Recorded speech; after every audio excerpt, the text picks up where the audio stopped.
How can you expect to rise into your own calling if every time you look in the mirror, you talk yourself out of your own potential? Hello, my friends, and welcome to Living the Laws. I'm Larry Laws Sr., and this is another edition of Wednesday Wisdom Live. Whether you're joining us live or catching the replay, I'm glad you're here. And before we dive in, make sure you like the video, subscribe to the channel, and click the notification bell so you'll never miss a moment of Wednesday Wisdom or other leadership content from Living the Laws. This is your midweek reset, a place where leaders like you come to recharge, refocus, and rise in your leadership journey. And before we get started, I want you to reflect on this question. What kind of leader are you becoming? If you've never taken the time to assess your leadership strength and blind spots, I've created a leadership assessment. It's designed to give you clarity. At any point during this session, simply comment leadership, and I'll send you the link.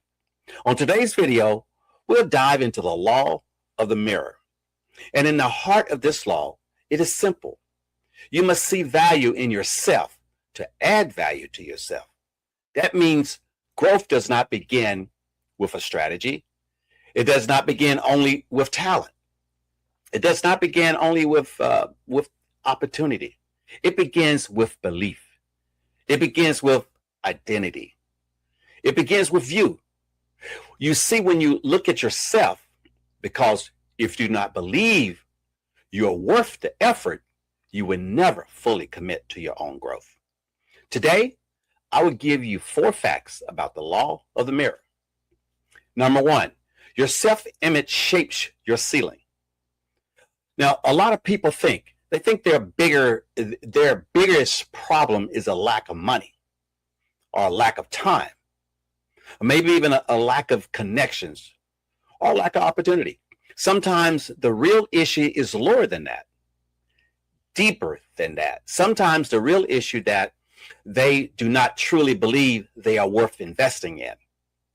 They may smile in public and doubt themselves. They smile in public, but they doubt themselves in private. They may encourage others and discourage themselves.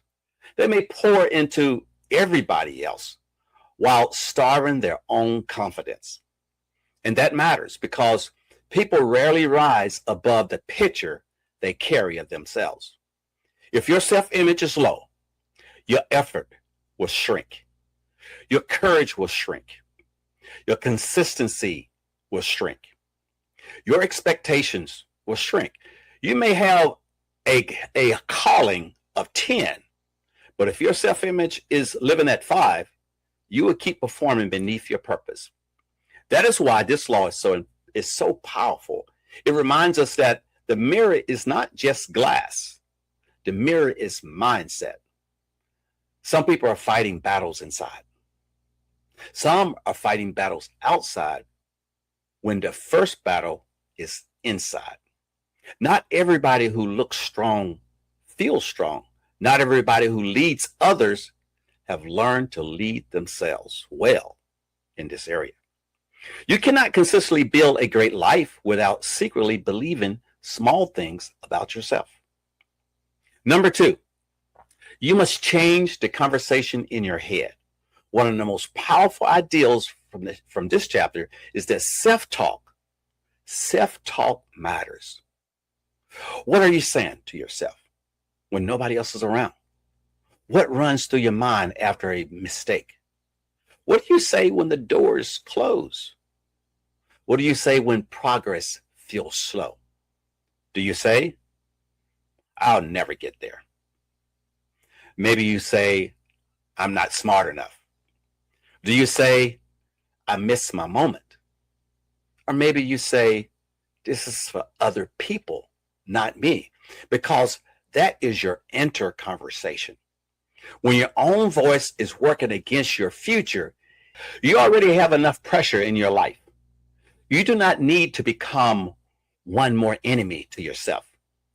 You need to become your own encourager, your own builder, your own reminder. That does not mean arrogance. That does not mean pretending. That means speaking truth. It means saying, I'm still growing. I'm still learning. I am still valuable. I'm not finished. I can improve. I can rise. I can become more. And leadership, words matter. And the first leader your words must lead is you. If you keep tearing yourself down, you will hesitate at the very moment that requires faith. But when your words begin to line up with purpose, your steps begin to line up with growth. Number 3, stop measuring yourself against everybody else. Comparison is one of the fastest ways to damage your self-worth. You look at someone else's title, someone else's platform, somebody else's money, somebody else's audience, somebody else's timeline, and suddenly you start questioning your own value. But comparison is a trap because one of two things usually happens. Either you feel less than and get discouraged, or you feel better than and become prideful. Neither one helps you grow. Your assignment is not to become somebody else. Your assignment is to become the best version of who God created you to be. That means your real comparison is not with another speaker or another entrepreneur or another nonprofit leader, another veteran, another influencer. The real question is, are you growing? Are you stronger than you were? Are you wiser than you were? Are you more disciplined than you were? Are you more aligned than you were? Now, let's take a look at chess. In chess, you do not win by staring at another's board. You win by studying your position and making the right move. Making the right move from where you are. That is leadership too. Do not get distracted by somebody else's board. Do not lose your momentum trying to imitate someone else's pace. Focus, grow, develop, move your piece. And number 4, when you add value to yourself, you're better able to add value to others. This is where the law gets practical. Seeing value in yourself is not just about feeling better. It is about living better, leading better, serving better. Because when you believe your growth matters, you start making different choices. You guard your thinking. You develop discipline. You do the hard, right thing. You celebrate progress. You take responsibility for your life. And all of that positions you to serve others at a higher level. I've seen this in my own life. There have been seasons when I had to look in the mirror and make a decision. Would I let adversity define me? Or would I let purpose refine me? He's a man who served 24 years in the United States Army and later stepped into the nonprofit leadership. I learned that titles alone do not sustain you. Rank does not sustain you. Applause does not sustain you. What sustains you is knowing who you are and why you're here. There are moments in life when the easy thing would have been to doubt, to withdraw, or to play small. But I had to remind myself that if I wanted to lead others, I could not keep shrinking in my own mind. And the truth has carried into the nonprofit First Home Alliance. Sometimes people come to us, they are burdened by setbacks, credit challenges, financial pressure, housing instability, and years of disappointment. Many are not just battling numbers, they are battling identity. They have started to believe that homeownership is for somebody else.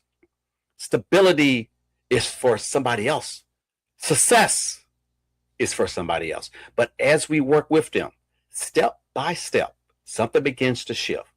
They start building not only a budget, but belief. Not only a plan, but confidence. Not only a goal, but momentum. When people start seeing value in themselves again, they begin making different decisions. That is the power of the mirror. When you see value in yourself, you stop neglecting your growth. You stop talking yourself out of your future. You stop waiting from outside permission because who you were meant to be. So let me leave you with this. What do you see when you look in the mirror? Do you see failure or do you see potential? Do you see shame or do you see strength? Do you see limits or do you see possibility? Do you see somebody disqualified or do you see somebody still being developed? Because your future will be shaped in part by the answer to that question. The law of the mirror teaches us that if we want to add value to your life, you must believe your life has value. So this week, I want to challenge you to do 3 things. Speak to yourself with truth. Stop comparing yourself with others and take one step that proves you believe you are worth developing. Read the book, take the class, start the discipline, make the call, write the vision, apply for the opportunity. Show up again because you matter. Your growth matters. Your voice matters. Your leadership matters. And when you start seeing yourself the right way, you will start living the right way. Thank you for joining me for another edition of Wednesday Wisdom Live. If this message spoke to you, be sure to like, follow, and subscribe and turn on the notification. And if you're ready to better understand your leadership strengths and grow, comment leadership. And we'll see you on the other side. We'll send you the link to the leadership assessment. And until next time, keep growing, keep leading, keep living the laws. I'm Larry Law Sr., reminding you to think before you move and to make your next move your best move.